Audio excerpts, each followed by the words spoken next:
Más de 1000 jóvenes se preparan para el sacerdocio en España. La edad media de los seminaristas en nuestro país se sitúa entre los 25 y los 30 años y es una opción que ha crecido, tampoco mucho, para los jóvenes de nuestro país. Hoy la Iglesia celebra el Día del Seminario bajo el lema "Deja tus redes y sígueme".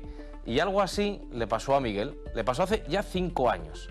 Miguel Vinagrero, bienvenido a Iglesias Domingo, bienvenido a 13. Muchas gracias, Álvaro. ¿Cómo fue ese momento, cómo recuerdas ese momento de dejar tus redes, ¿no? Y dejarlo todo y de decir, venga, me meto en el seminario, en este caso, de la diócesis de Getafe? Bueno, hay dos momentos, porque es verdad que el momento en el que siento la vocación está muy separado del momento en el que entro en el seminario. Hay casi un año, casi 2 años, ¿no?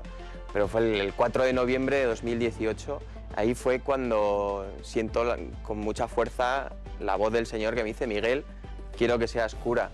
Y luego fue un proceso largo de aprender a decirle que sí hasta el septiembre de 2021. El 29 de septiembre de 2021 fue cuando entré en el seminario. Entonces, ¿cómo fue? Pues fue un proceso largo, pero muy bonito. Muy de lágrimas también, pero muy bonito. Pues aquí en Iglesias Domingo en 13 lo vamos a descubrir, pero...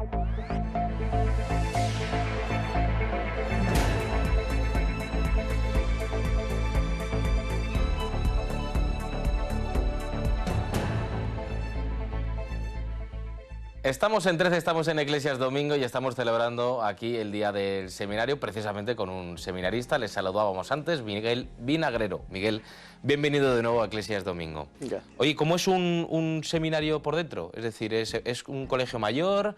¿Es un monasterio? ¿A qué se parece más? Para que los que no tengamos ni idea de cómo es un seminario y qué cosas tiene. Bueno, podrías mezclar un poco el colegio mayor y el monasterio. El colegio mayor en el sentido de que vivimos en régimen pues, de internado, vivimos juntos, pero también salimos, no es como un monasterio que es de clausura, y la parte de monasterio pues, es ese ámbito espiritual, ¿no? O sea, vivimos juntos como una comunidad que crece juntos, que crece junta en la fe, ¿no? Entonces, ¿cómo es el seminario? Pues es un edificio con habitaciones donde dormimos los seminaristas, pues con una capilla donde rezamos, un comedor donde comemos. ¿Cuántos años como mínimo hay que pasar en el seminario para ser cura? Pues no sé exactamente lo que pone en el Código de Derecho Canónico. ¿Pero cuántos cursos tienes en el seminario de la diócesis de Getafe? Tenemos la carrera que dura 5 años, el bachillerato de teología. Antes hay que hacer el curso propedéutico, ya van 6, y luego, después del bachillerato de teología, el año de pastoral, ya van 7, hasta recibir la ordenación de diácono. Y después, el tiempo que dure el diaconado, que es entre 6 meses y 2 años. Lo normal en Getafe es que estén durando los diaconados un año y unos meses, y ya después de ese tiempo de diaconado es la ordenación de presbítero. O sea, el primer año que pasas en el seminario se llama propedéutico, que es algo así como un año preparatorio. Es un año en el que la formación se enfoca mucho en crecer en intimidad con el Señor, crecer en las relaciones humanas, generar cursos, generar grupo, ¿no? con tus compañeros que han entrado contigo y eso, ¿no? O sea, ¿pero se estudia algo? ¿Filosofía, teología? Estudian mucho. Lo que pasa es que no estudian en la universidad. Por lo menos en Getafe tienen muchas asignaturas. Tienen latín, tienen padres de la iglesia, tienen cultura clásica, tienen liturgia, estudian muchas cosas. Sí. O sea que como mínimo 8 años tienes que pasar en el seminario para ser sacerdote. ¿Por qué hay un periodo de tiempo desde que eres diácono hasta que eres sacerdote? Bueno, el sacramento del orden sacerdotal tiene 3 grados, que es el diácono, el presbítero y el obispo. Y eso la Iglesia lo ha vivido siempre así.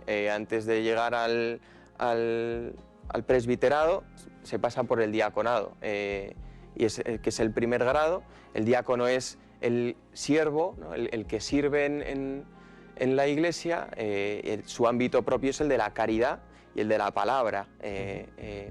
Y después de esa experiencia que te configura con Cristo siervo, recibes la ordenación presbiteral, que es la configuración con Cristo Pastor. Ahora vamos a conocer tu historia, pero me interesa mucho cómo se configura, yo entiendo que esto se hace también en los primeros años, el proceso de discernimiento de las personas que han decidido dar el sí para entrar en el seminario, porque la gente que entra en el seminario aún no sabe si quiere ser cura, ¿no? Bueno, algunos no, algunos sí. Yo, por ejemplo, cuando entré como teniéndolo clarísimo, digo, yo si entro aquí es para ser cura, aunque es verdad que algunos entran como viendo que es el paso que el Señor le pide dar ahora en su vida, pero no como tan claro decir yo quiero ser cura. Yo sé que el Señor me pide ahora entrar al seminario y seguir discerniendo la voluntad de Dios en mi vida aquí, en este sitio. Porque ¿qué sentido tendría una persona que entre en el seminario y no tenga claro que quiera ser cura? Pues mira, a veces porque en mi curso entramos 6 y han salido 2, ahora somos 4, entonces digo, jo, y estos 2 que entraron en el seminario conmigo... ¿Qué será de ellos, no? ¿Qué será de ellos? Los 2 tienen sus novias, tienen sus carreras ya terminadas y están entrando en el mundo laboral, pero digo, Señor, ¿por qué estos entraron conmigo en el seminario? Y pues la respuesta que he obtenido, ¿no? También un poco en diálogo con el resto, oye, ¿qué pensáis de esto? Pues es que el Señor quería enseñarles algo a través del seminario.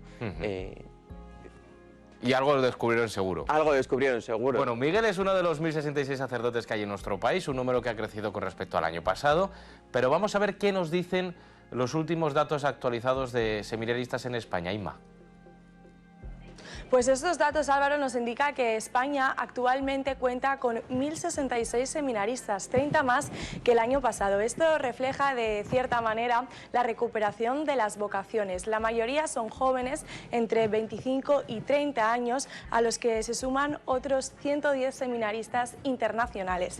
Cabe destacar, Álvaro, que 1 de cada 5 pertenece al camino neocatecumenal, mientras que la mayoría estudia en seminarios diocesanos. Estos datos son muy valorados de manera muy positiva y también significan pues un signo de esperanza. Además, Álvaro, un dato también muy interesante es que están disminuyendo el número de abandonos.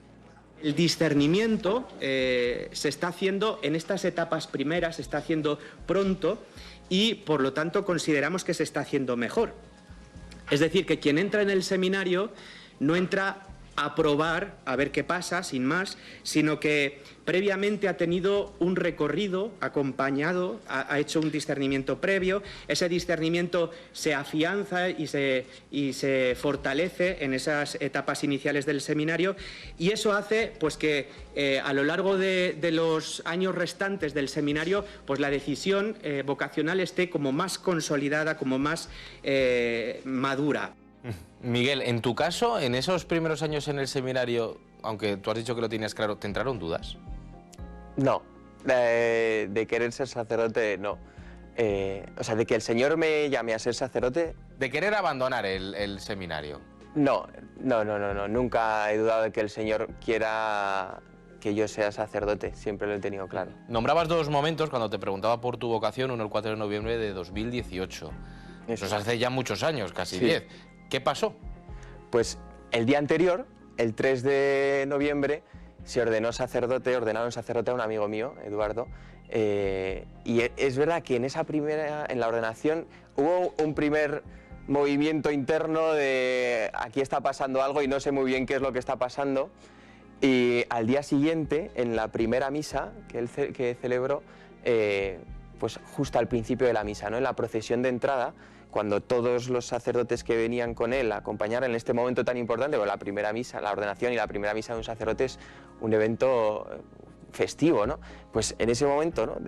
Justo al inicio de la misa, cuando todos se dirigían al altar, ahí fue cuando, con una claridad meridiana, sentí en el corazón, dentro, que el Señor me decía, Miguel, esto es lo que quiero para ti, quiero que seas sacerdote. ¿Y ese Miguel del 3 de noviembre de 2018, también el del 4 de noviembre de 2018, quién era, cómo era? Es decir, tú estudiabas musicología, eso es. Estudias una carrera, vivías con tu familia... Yo pues tenía 19 años, llevaba 3 años con mi novia y estaba estudiando musicología. vivía en casa con mis padres, como cualquier chaval universitario. Bueno, ahora Hay quien no, pero bueno. hay quien no, que están los colegios mayores y todo. Pero bueno, que sí. Y estudiaba música, mi intención era ser profesor de música, ¿no? Y nada, yo quería casarme con esta chica y quería ser profe y una vida pues como normal, canónica, ¿no? Lo que ya lo tenías montado. Claro, sí, yo tenía mi plan ya hecho y todo. De hecho, la llamada viene casi como un tsunami, como una tormenta muy grande que me desestabiliza un montón, porque yo ya me había construido toda mi castillo, ¿no? Me voy a casar con esta chica, vamos a tener estos hijos, vamos a vivir aquí, van a ir a este cole los niños, no sé qué tal. Y en medio de todo ese plan que yo ya me había montado, pues llega el Señor y me dice: muy bien, Miguel, tu plan está genial, pero yo quiero otra cosa para ti, ¿no? Y entonces... Tu vida espiritual en ese momento, es decir, no es que te cayeras del caballo, tú eres de una familia católica, ibas a misa, tenías cierta vida espiritual, lo religioso no te era ajeno. Nada. Yo de toda la vida, mis padres católicos de toda la vida, mis abuelos también. Yo la fe la he recibido en casa desde pequeño, ¿no? Y entonces yo he estado siempre en la iglesia, vinculado a las cosas de la iglesia. Yo participaba en ese momento del movimiento de Schoenstatt, movimiento apostólico, con un notado carácter mariano, y estaba muy comprometido con el movimiento, ¿no? Y entonces, o sea, yo no fue como una gran conversión o como una caída del caballo, como dices tú, ¿no? San Pablo de repente, sino que yo vivía en la iglesia. Es verdad que a lo mejor faltaba esa pregunta de: Dios, ¿tú qué quieres de mí? Que es importante, ¿no? En el discernimiento de la vocación. Aunque yo estaba muy vinculado con la iglesia, es verdad que esa parte interior de preguntarle al Señor qué es lo que quiere de mí no la tenía. Yo había montado ya mi plan por mi cuenta. Y a partir de ahí, Miguel, se abre un proceso largo hasta que entras en el seminario, en el que tú tienes que hacer determinadas preguntas a ti mismo, al Señor, y también tienes que afrontar conversaciones incómodas. Por ejemplo, ¿cómo se le dice a tu novia que te quieres meter a cura? Bueno, eso fue gracioso. Evidentemente no fue gracioso, fue doloroso, pero la misma tarde del 4 yo quedé con ella. Por la tarde estaba yo sentado en un banco llorando un montón. Fue esa semana de muchas lágrimas y ese año siguiente también de muchas lágrimas.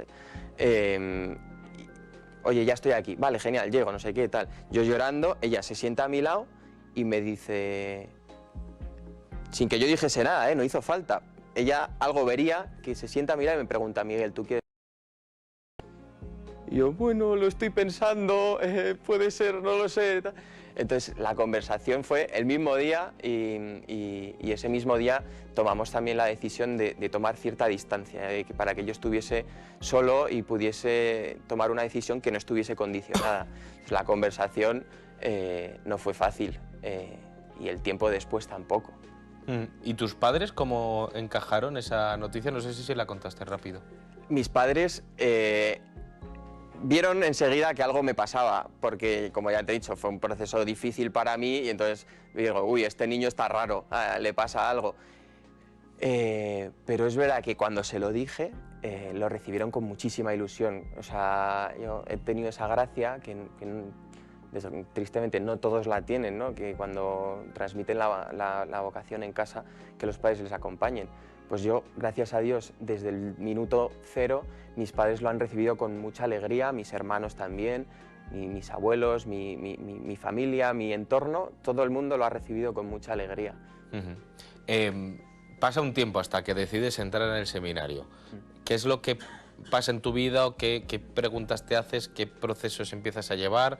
No sé si empiezas a llamar a tu amigo que se acaba de ordenar: oye, que me está pasando esto, que no sé qué hacer.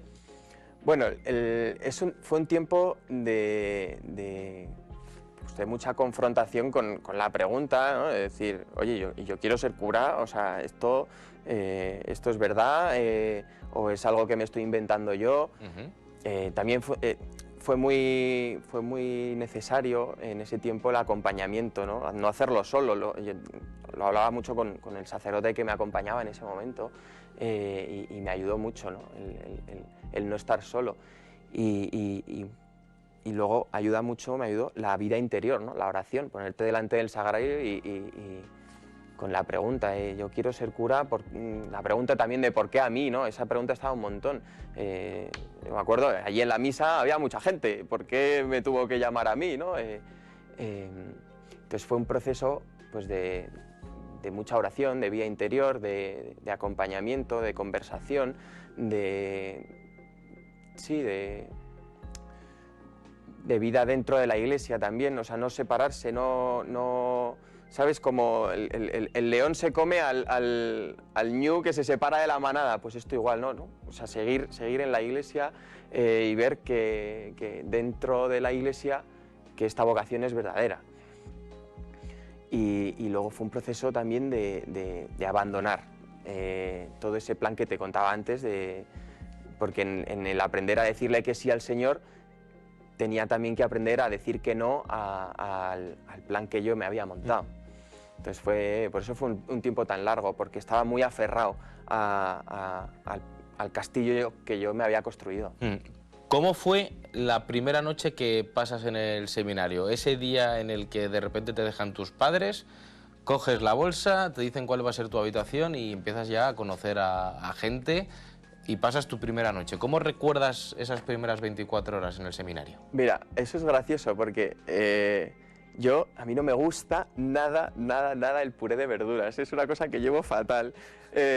Y la primera noche en el seminario nos sentamos a cenar y de repente, ¡pum!, puré de verduras. Y yo, no puede ser, más allá de la anécdota esta, que es una chorrada, fue un día muy bonito, El primer día en el seminario, todos los años, mola un montón, porque viene la familia, celebramos la misa juntos, la preside don Ginés, nuestro obispo, y luego compartimos, después de la misa, pues la cena. Es verdad que ese día, ahora que lo pienso, como todavía había COVID, no pudimos celebrarlo de esa manera, entonces los padres nos acompañaron en la misa, pero no se pudieron quedar a cenar porque es mucha gente. Piensa que si somos 37 seminaristas y cada uno trae a sus padres, pues ya no estamos montando en 100 personas, porque vienen amigos también, vienen tal.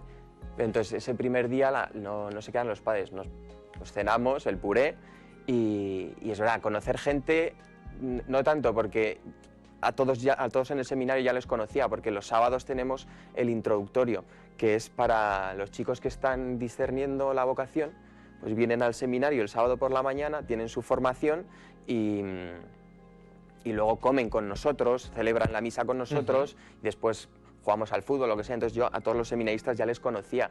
Además, la semana antes de entrar al seminario siempre se hacen ejercicios espirituales y la semana antes de los ejercicios espirituales se hace una convivencia de, como mínimo, los que van a entrar y luego los seminaristas que quieran acompañar, ¿no? Entonces, conocernos ya nos conocíamos y entonces yo llegaba a casa. O sea, es verdad que estaba cómodo. Para que la gente se haga una composición mental, el hecho de entrar en el seminario, ¿qué es lo que haces para que te permitan ser cura? Es decir, ¿tú qué estudias? ¿En qué te formas? ¿Qué te capacita a ti para ser sacerdote? Sí, los estudios son de teología. Estudiamos, cada seminario en España lo tiene gestionado a su manera, ¿no? Nosotros en el seminario de Getafe, también el de Madrid y el de Alcalá, que son las 3 diócesis que forman la provincia eclesiástica de Madrid, estudiamos en la Universidad San Dámaso el bachillerato de teología. Eso es lo mínimo para... ¿Y esos son 5 años? Esos son 5 años, sí. Que se compone de 2 años de filosofía y 3 años de teología. Aunque es verdad que en los 2 primeros años de filosofía hay alguna asignatura suelta que sí que son propiamente de teología. Pero el grueso es de filosofía y luego los 3 años siguientes de teología. Y al acabar el bachillerato está la posibilidad de especializarse en algún ámbito de la teología, ¿no? Pues teología litúrgica, teología dogmática, derecho canónico, teología bíblica, pero eso ya es sexto año. El sexto año, claro. Los 5 años del bachillerato de teología es lo mínimo para ser ordenado sacerdote. Y tú en este proceso estás en cuarto, es decir, tú ya has hecho tus 2 años de filosofía y estás en el segundo año de teología. Eso es. ¿Sabes ya en qué te quieres especializar, aunque te quede un año? Mira, a mí me gusta mucho la liturgia y me gusta mucho también dogmática. Es algo que me llama la atención. ¿Qué significa la liturgia dogmática? No, o sea, son dos ámbitos diferentes de la teología. La liturgia es la dogmática es la fe y la liturgia es la celebración de esa fe.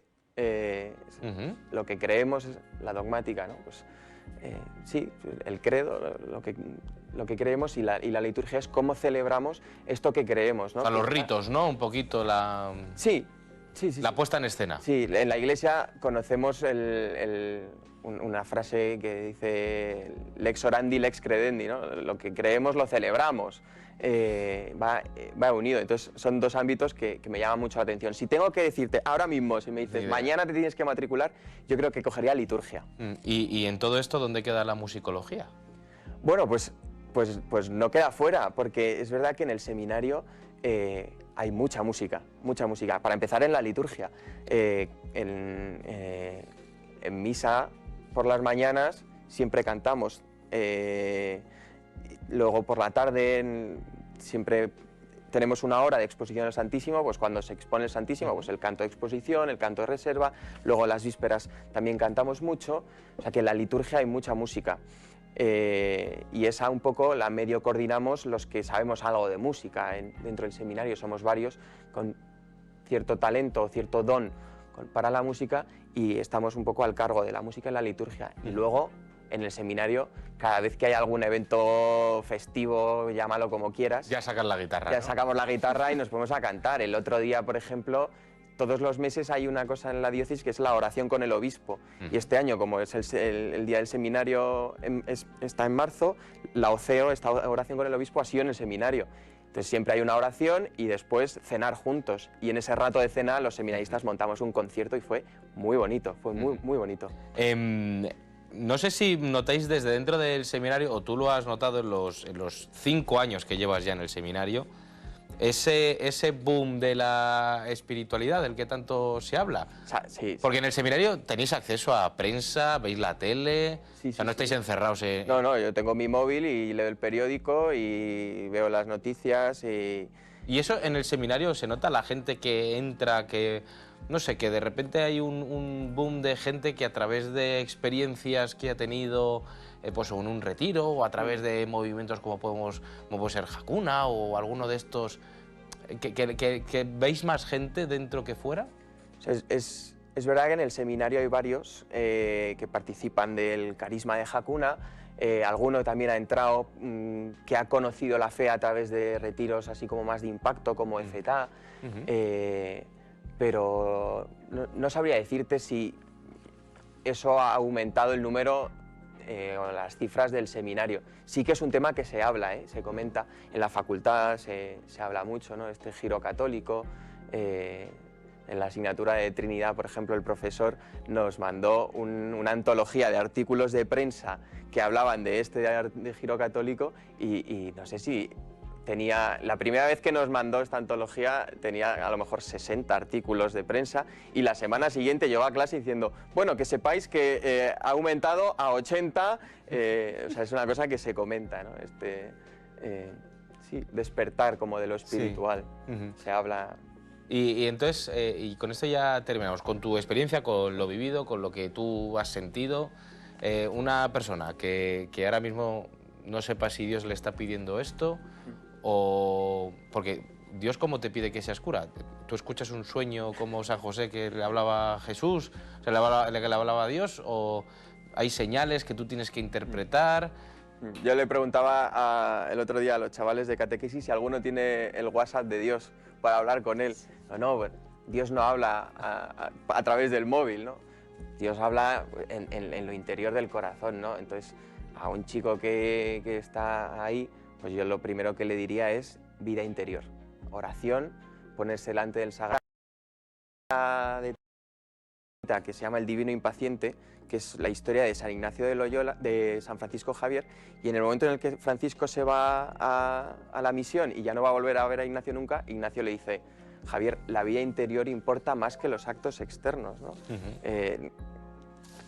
¿No? O sea, como no tengas miedo a mezclar la oración con el trabajo. Pues vida interior, oración, relación. Yo me acuerdo cuando empecé este proceso, el sacerdote que me acompañaba, mi director espiritual, me decía: tienes que hacerte el mejor amigo de Jesús, hablar mucho con él y no tener miedo y confiar que lo que el Señor te va a poner delante es lo mejor para ti, ¿no? Entonces, a este chaval le diría vida interior, reza, y lo que te decía antes, vida eclesial, o sea, dentro de la iglesia, ¿no? Que el sacerdocio no es para ti, es para servir a tus hermanos, ¿no? Entonces, porque es verdad que a lo mejor alguno ha llamado alguna vez a la puerta como un francotirador, a la puerta del seminario como un francotirador, y es como, no, el sacerdocio es para la iglesia, ¿no? Entonces, a ese chaval, métete en la parroquia o métete en el movimiento donde estés, comprométete, sirve a la iglesia, ¿no? Que es ahí donde, si el Señor te está llamando a ser sacerdote, donde vas a serlo, ¿no? Entonces, vida interior, vida de iglesia, y no sé, que se aferre a los santos también, que ayudan mucho los santos. Y si no, pues que te vayan al seminario y que te pregunten. Eso es. Miguel, muchísimas gracias por contarnos aquí tu historia, tu testimonio y celebrar con nosotros el Día del Seminario aquí en Eclesia Es Domingo, en 13. Muchas gracias, Álvaro.